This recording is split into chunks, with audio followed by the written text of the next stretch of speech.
Pessoal, a experiência de podermos cultivar uma vibração interior que possa nos ajudar a construir na nossa consciência, na nossa mente e mal adentro no nosso coração.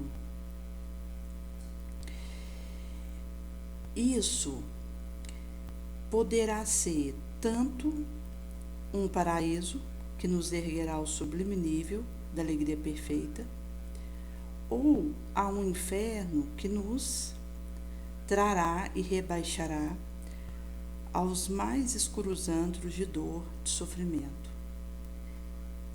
conforme Emmanuel paragrafara, visto que o coração ele está numa construção constante e necessitado de fazer opção por essa paz e por esse paraíso que na verdade se ergue, se erige dentro de nós, no nosso mal, porta dentro da alma.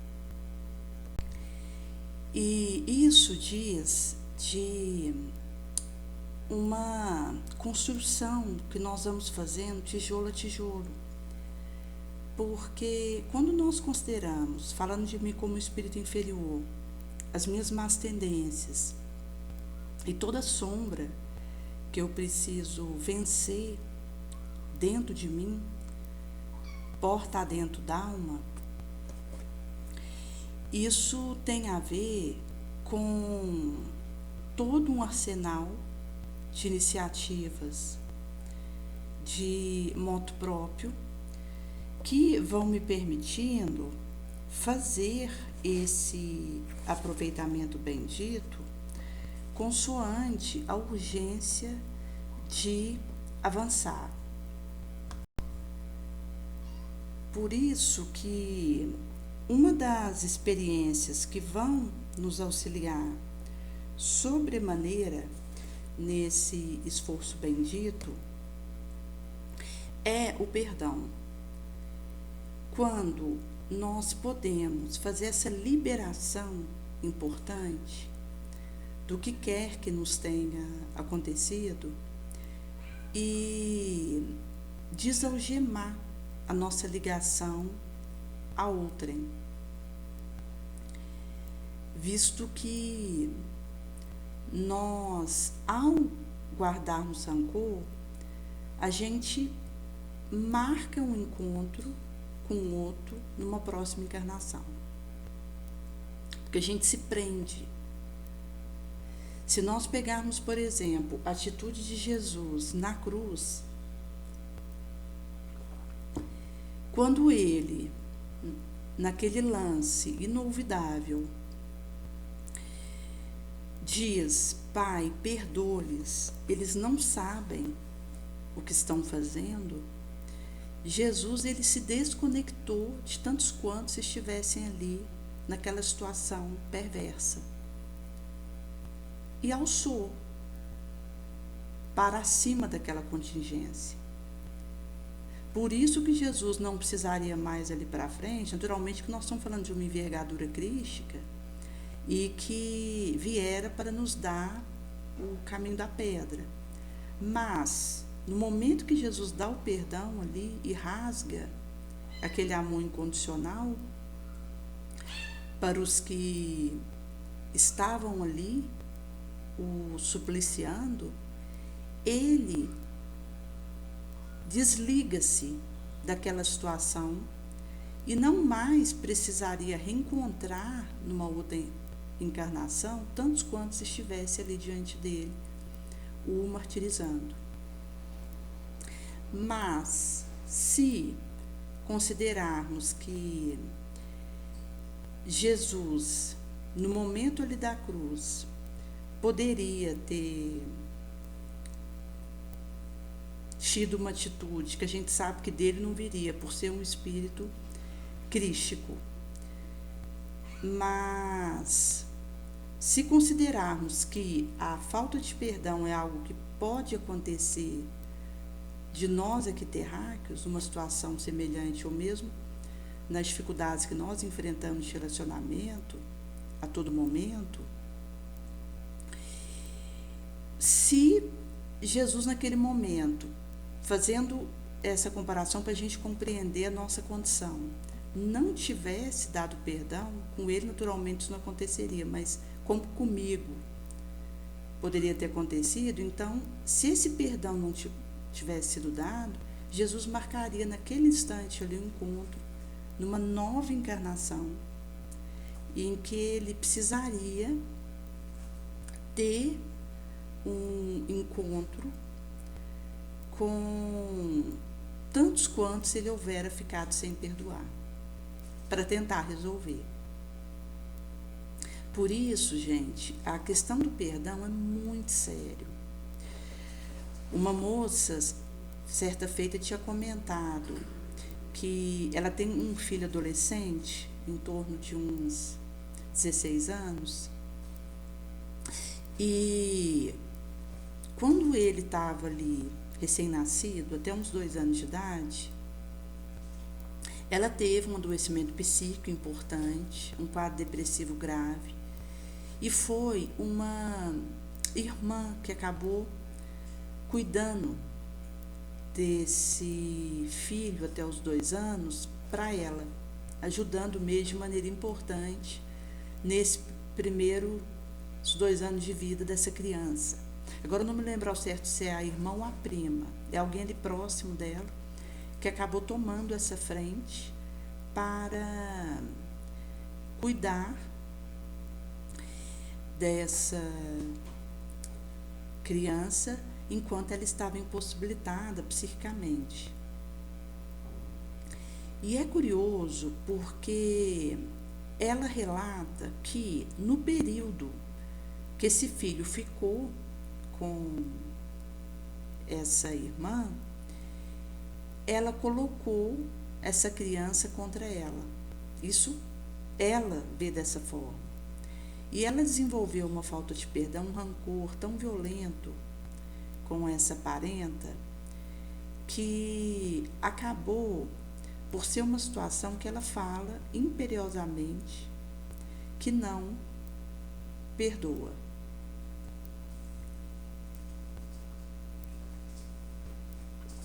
Nós, inclusive, houvéramos comentado com ela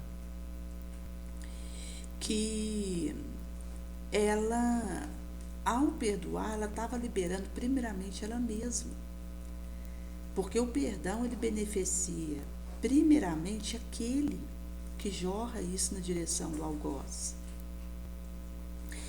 Mas ela bate o pé e diz que não perdoa o que essa parenta fez com ela, enquanto colocar o próprio filho contra ela. E mostra como é triste e armadilhoso a situação do rancor. Um outro caso que chegou até nós é de um senhor que houvera falecido, e um dos filhos houvera comentado, inclusive parece que ele está criando uma indisposição ali com os outros irmãos por causa de herança,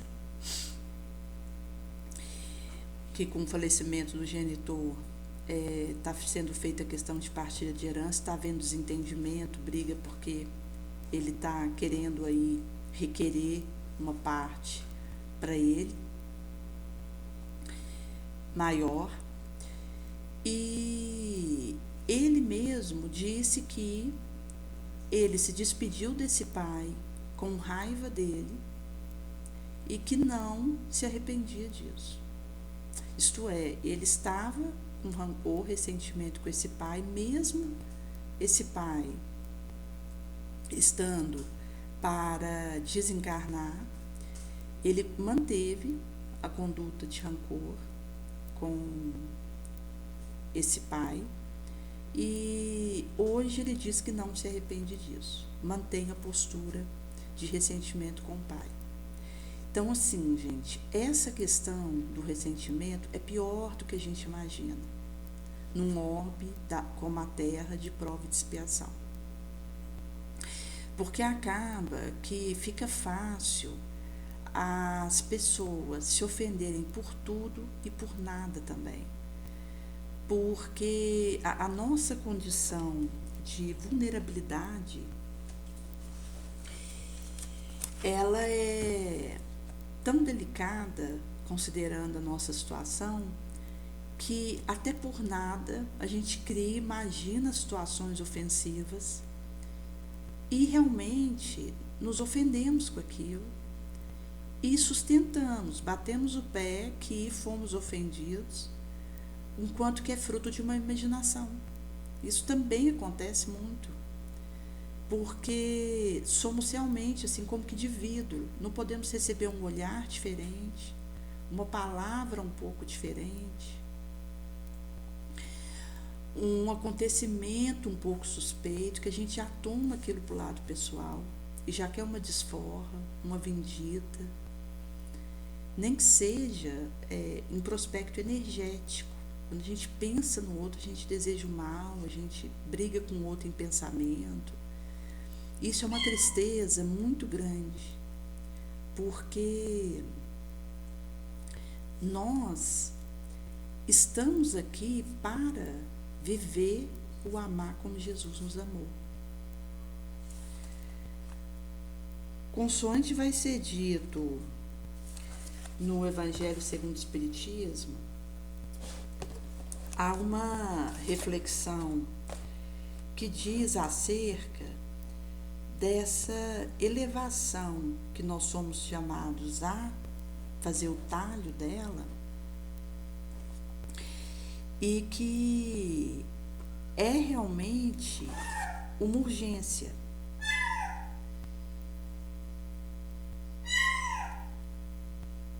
Então, vai acontecer de que nós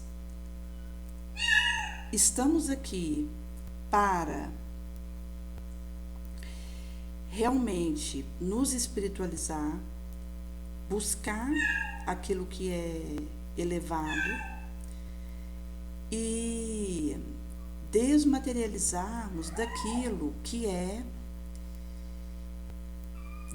da terra pela terra. E nesse sentido, nós acabamos que, ao optar pelo que é materialista, nós estamos acolhendo uma infelicidade e isso é um equívoco que a nossa alma acontece. E enquanto a gente considerar, por exemplo, a fama, o prazer, a experiência de uma satisfação louca da vaidade, que acaba abafando a nossa consciência, a nossa lucidez e comprimindo a ação da nossa ideia, do nosso pensamento, esmagando isso, vão também nos levar a um atordoamento sobre o porvir. E essa infelicidade, esse estado de tristeza, é o ópio de um esquecimento que nós requeremos, reclamamos com ardência. Porque acaba que nós nos encontramos aqui sob, às vezes, injunções tão penosas, tão crassas dentro de nós, que a gente não suporta a dor dentro de nós. E por não conseguirmos suportar o que acontece dentro de nós, a gente acaba procurando uma válvula de escape, que é um caminho perdicional, porque seja um remédio que eu fico dependente dele, porque fico tomando e não percebo a hora que eu já tenho que parar, que eu já tomei o tempo necessário, que eu posso desligar dele, mas eu continuo tomando porque vicio, dependo daquilo. Seja um crack, seja um cigarro eletrônico, seja a questão da impureza, dos desvios da sexualidade, da afetividade. E quando a gente considera essas válvulas de escape que a pessoa pode estatuir para aliviar o que vai dentro de si, isso acaba criando uma cascata e impede o indivíduo de divisar uma saída consistente para a sua situação. Inclusive, se nós estivermos considerando, por exemplo, as situações de automachucamento, automutilação, que aumentou 300% nos últimos anos. E principalmente as meninas estão fazendo isso. Então, elas se machucam em regiões protegidas do corpo para que não seja visto por outrem. E elas acabam que fazem isso para, com a dor que sente ao ferir a pele, tentar aliviar de alguma forma a dor que é dentro delas, que é insuportável. Isso acaba levando a uma reverberação e, naturalmente, que com os consequenciais danosos de uma conduta que eu revolto em relação a aquilo que estou vivendo na minha trajetória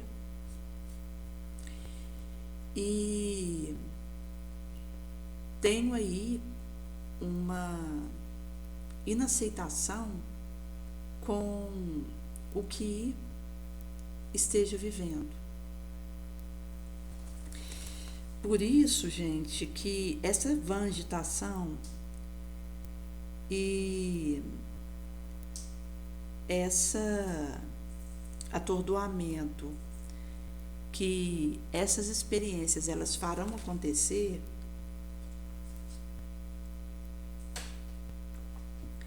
isso vai dizer de uma urgência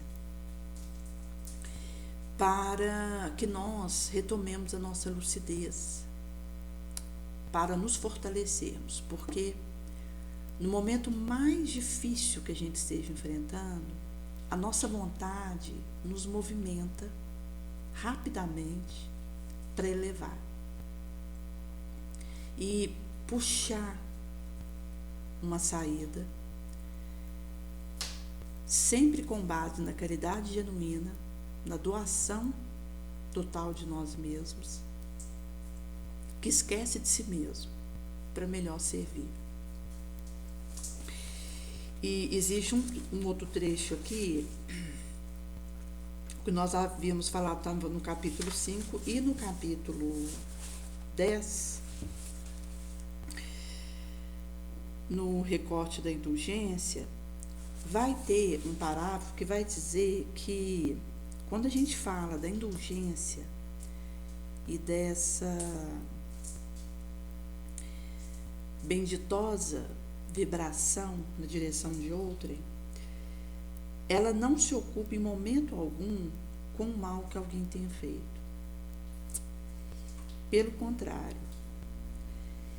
E caso ela precise se ocupar com algo ruim que alguém tenha realizado, é só se isso for necessário para ela melhor servir. E ela ainda tem a cautela de atenuar, tanto quanto possível, o erro que ela tenha percebido em volta dela. Então, ela não vai trazer uma observação chocante referente a isso E com isso, ela acaba que não vai ter essa censura na sua boca, mas ela apenas vai aconselhar amoravelmente, velado mais frequentemente. Então, assim, é uma orientação que vai ajudar, mas de forma modesta, cautelosa, sem expor aquele que vai receber essa premissa.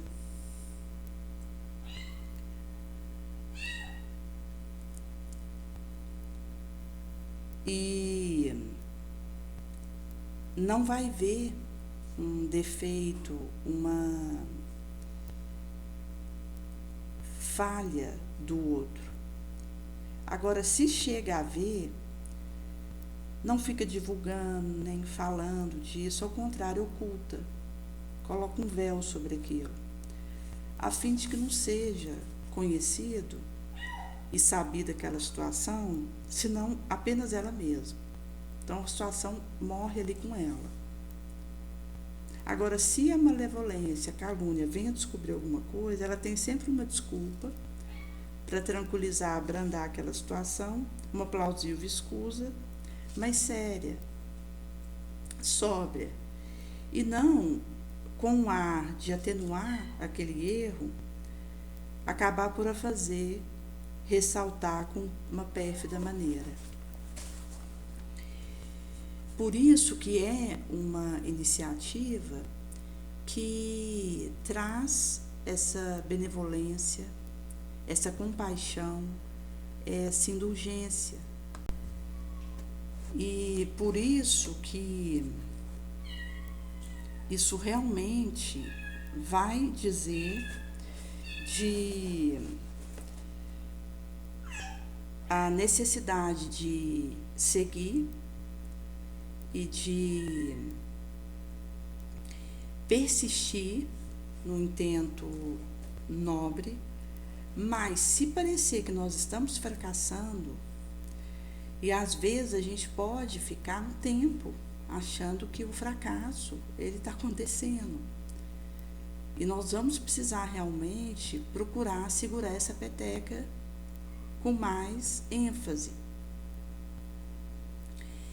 E não importa sob que contingência acabemos estando, sigamos trabalhando no serviço nobre, que muitas vezes será necessário o nosso sofrimento, a fim de que Deus possa nos atender à renovação e à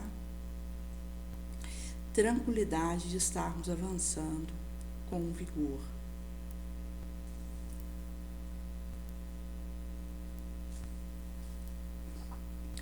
Por isso que é uma experiência muito importante que vai acontecer, visto que a vida por fora de nós, ela reflete, ela é a imagem daquilo que nós somos dentro, no nosso mal. Em sendo assim,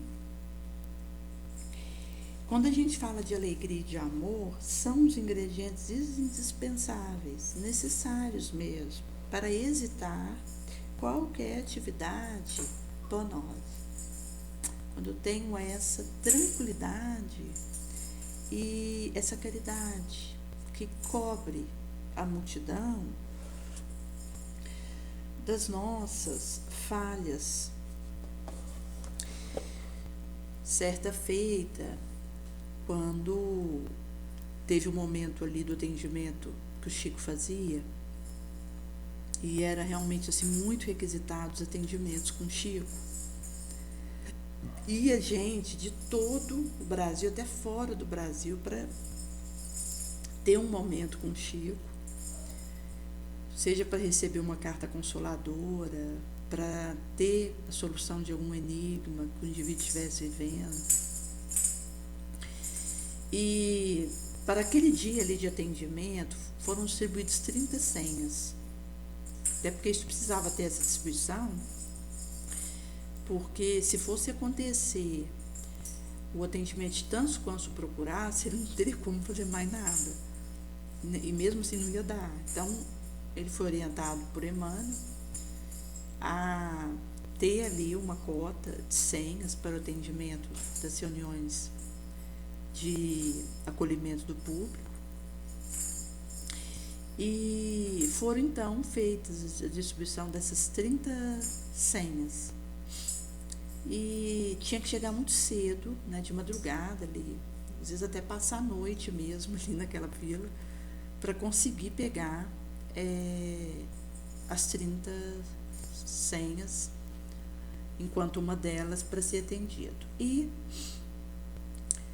depois que as senhas já houveram acabado,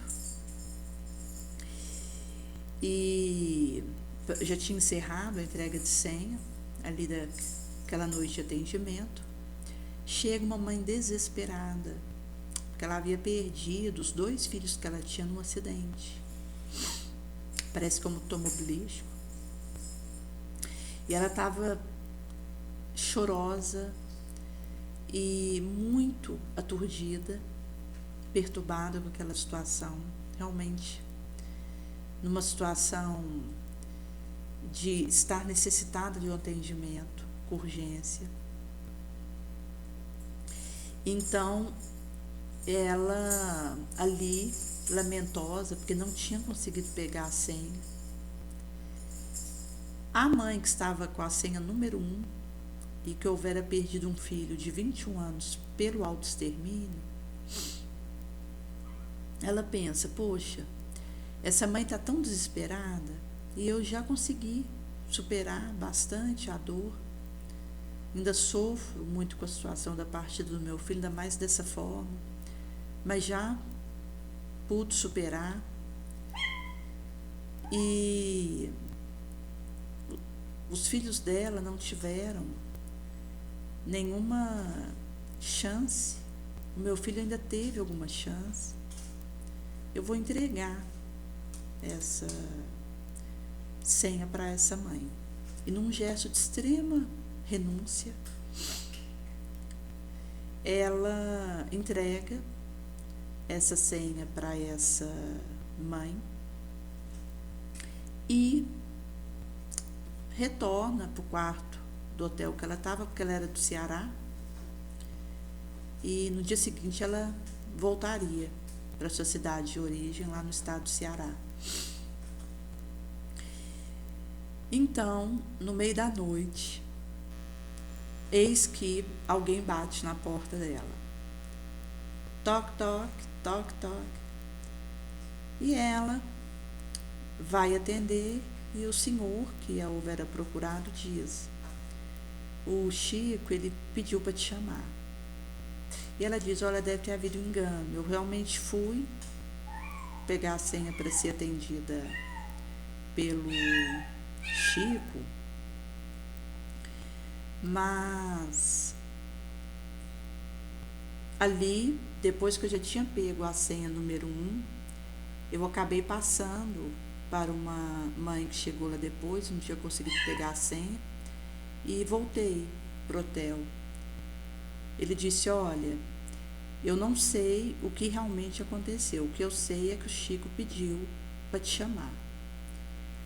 E ela então vai com esse senhor até o local onde o atendimento acontecia, e à medida que ela ia chegando, o Chico começa a ler uma carta do filho dela,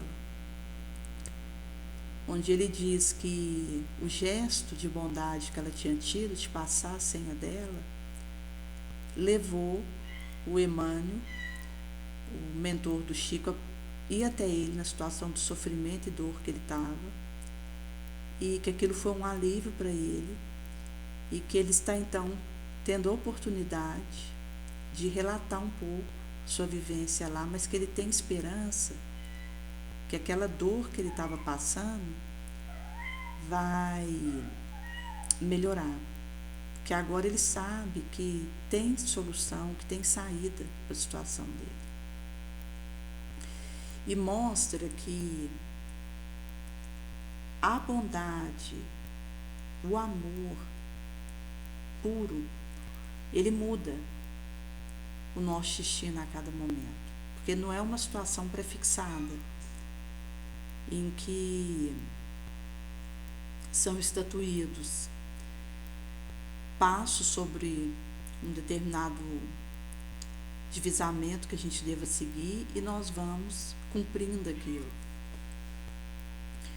Mas é, na verdade, uma experiência que se mobiliza e se refaz e pode se fortalecer para melhor a cada momento, a partir do que eu cultivo. Isso tanto para o bem quanto para o mal.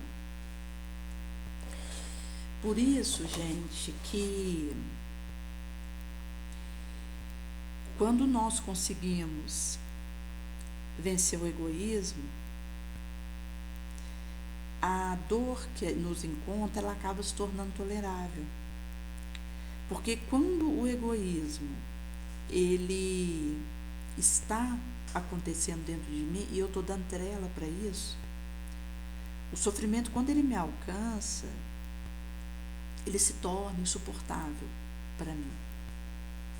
Porque é como se aquilo estivesse ferindo o meu amor próprio, o meu orgulho. Aqui é amor próprio enquanto orgulho, não amor genuíno, que Jesus nos pede para ter conosco, com o outro, porque Jesus vem nos pedir para amar a gente e amar o outro como ele nos ama. Mas enquanto essa arrogância, porque quando eu estou nessa vibração, a dor, ela funciona à guisa de um ferimento da minha arrogância. Então isso me melindra e torna pior a situação. E aí eu perco o fio de renunciar mais em prol do outro e de diminuir para que a necessidade em torno de mim cresça aos meus olhos, para que eu possa ir ao encontro dela.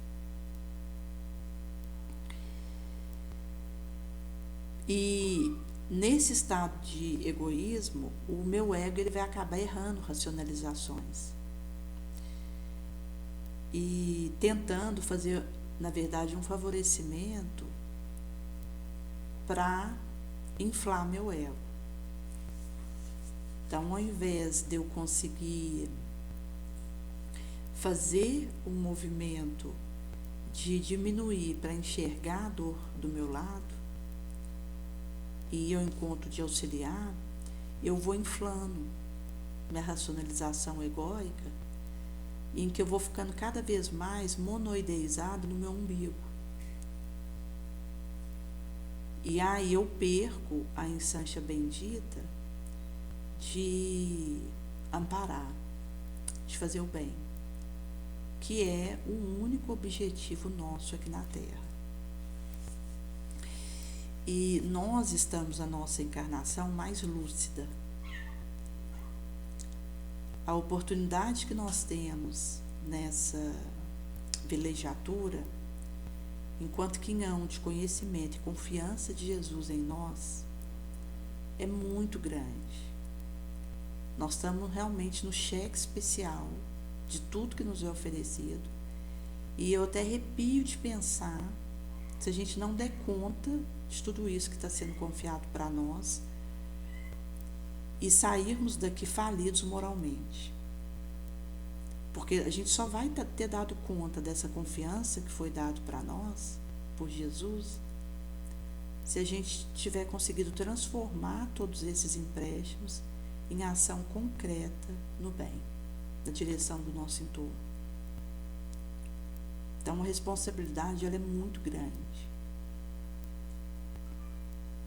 E é um conclame para a nossa consciência, para aquilo que seremos chamados a realizar. E aí é um encontro daquilo, enquanto um vislumbre que nos convoca. Acender a nossa tocha e humildemente sustentar isso sem nos escorarmos em quem quer que seja, porque eu posso até precisar por um tempo de uma ajuda diferenciada, e nós temos que buscar ela. Os psiquiatras, os psicólogos, os terapeutas estão aí para nos ajudar. Até mesmo a questão da espiritualidade, que é a base, vem antes disso tudo. Então, os irmãos do templo de fé que a gente participa, do centro espírita, a igreja que você participa, que você se sente bem, aqueles irmãos ali que militam com você, cada um está ali para nos ajudar uns aos outros. Por isso que é realmente uma questão que estão próximos de nós uma série de possibilidades para que possamos sair da nossa lama, mas eu preciso usar todos esses recursos para desenvolver o quanto antes uma independência emocional e uma elevação moral que me permita acender a minha própria tocha. Porque nós teremos isso e com isso contaremos em determinados trechos da nossa trajetória. É com a luz interna que eu tiver acendido e mantido acesa.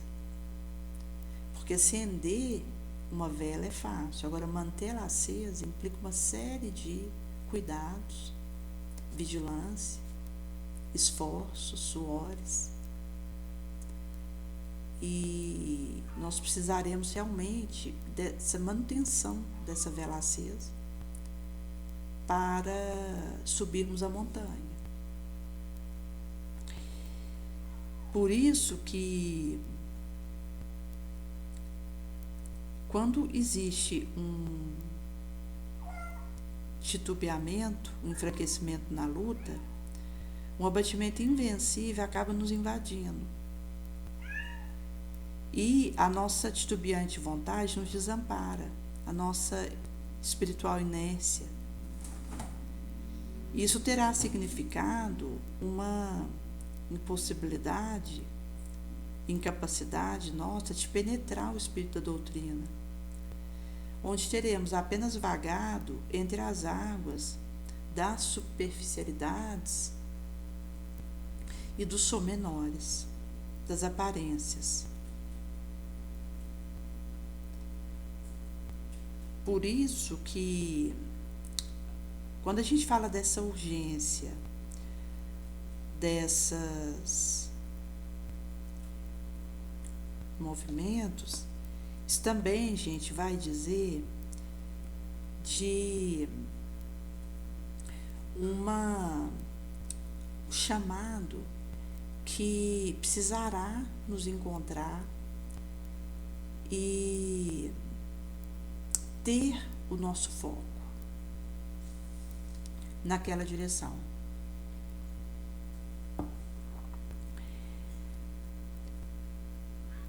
Por isso que,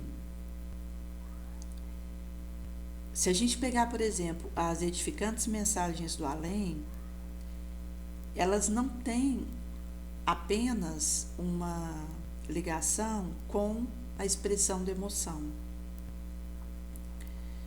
mas a questão do senso de sermos filhos de um mesmo Pai, para que nós possamos fazer o inventário das nossas realizações próprias e nos integremos comprovadamente, positivamente, na responsabilidade de viver e caminhar diante do Senhor. Por isso que nós realmente precisaremos fazer essa internalização, que é quando nós nos integramos nesse estado de coisa e perceberemos que diante do além e do infinito do tempo, nós precisamos correr.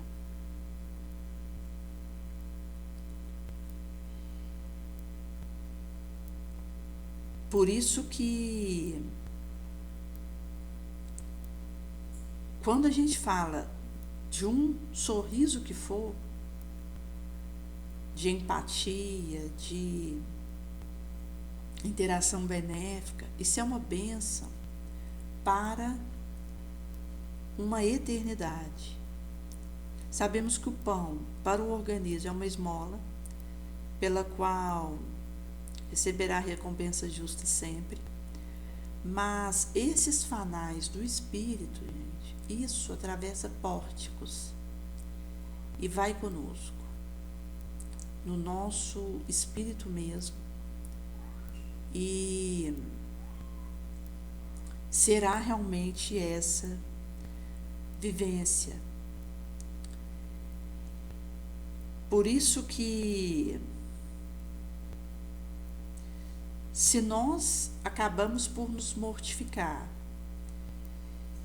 e nos martirizar para obter uma oportunidade, uma instância de aparecer nos enormes cartazes do mundo, isso vai traduzir inexoravelmente em muita perturbação e dificuldade para o nosso espírito, seja nesse momento, seja no porvir. E vai ter a ver com a questão de que uma verdade, para ela ser compreendida totalmente, ela precisa ser tratada e olhada entre corações de uma idade espiritual igual. Em sendo assim, em tudo que nós viermos a fazer, gente, enquanto tarefa que abraçamos com Jesus, porque é o trabalho com Jesus que importa.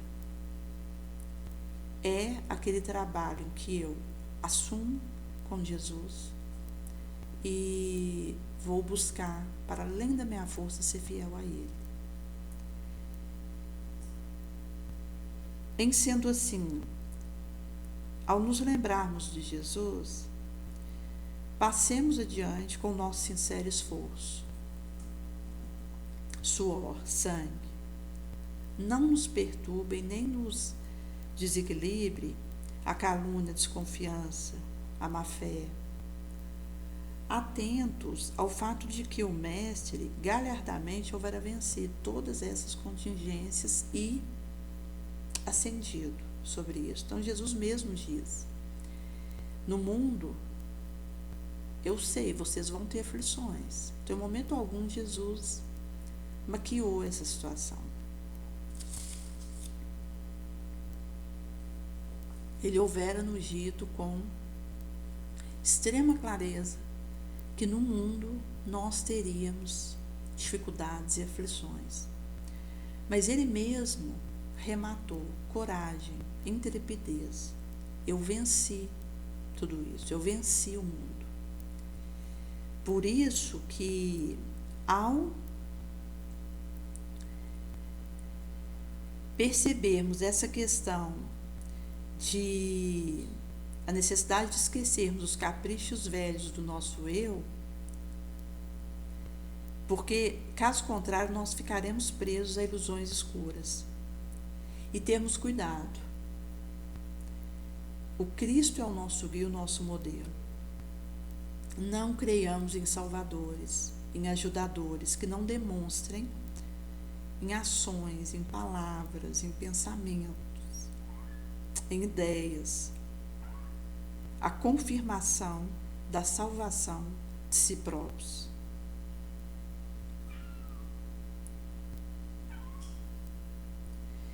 E por isso que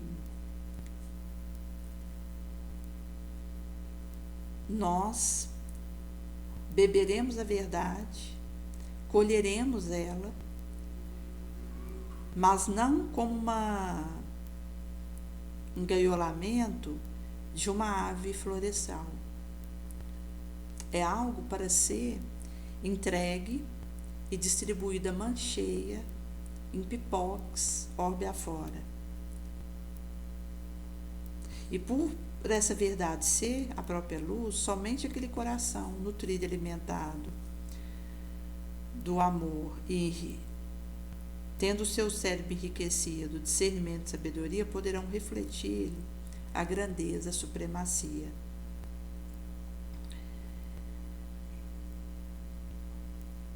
Porque promana do Cristo para nós.